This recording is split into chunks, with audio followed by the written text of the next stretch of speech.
bien en été. Difficile de croire que toute la faune et toute la flore ici présente étaient ensevelies il y a quelques mois sous une épaisse couche de neige. Vous pensez que vous avez eu un hiver difficile?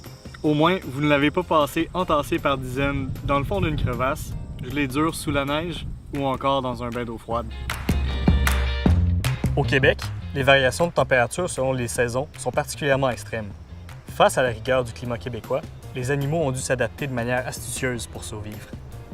Chez les reptiles et amphibiens, l'habitat est utilisé de manière très différente. Les salamandres s'enfouissent, les couleuvres trouvent un terrier ou une crevasse, et les tortues passent la saison sous l'eau.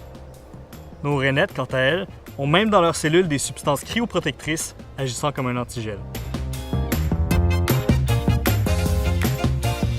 Au Québec, la survie des reptiles et amphibiens dépend de la protection de leur habitat d'hibernation.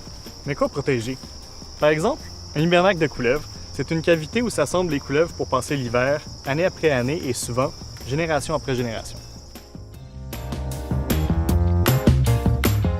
Bonjour Philippe, mon nom c'est Jean Maître, je suis le propriétaire de l'écurie Terre et Chevaux avec ma conjointe Nathalie Dupré. Et on a construit ça il y a 4 ans. Ça fait 3 ans qu'on est en opération.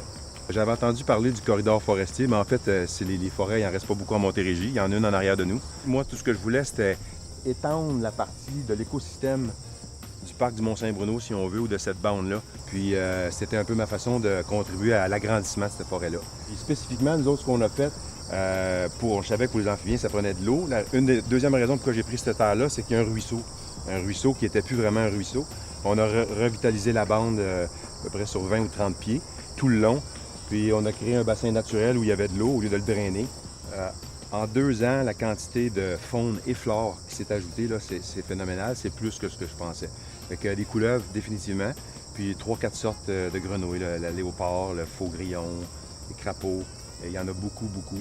Puis on en voit au courant de l'été. Puis on assiste à la naissance des petits. Il y a 2-3 semaines, on a sorti des bébés longs de même de l'écurie, 3-4. Alors, je peux pas croire qu'ils ne passent pas l'hiver ici. On en voit pendant 4 mois, 5 mois de l'année.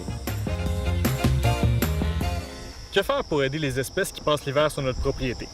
La première chose à faire, c'est d'identifier les sites d'hibernation, dont les amas de bois, les terriers et les bords de plans d'eau, et s'assurer de ne pas les perturber.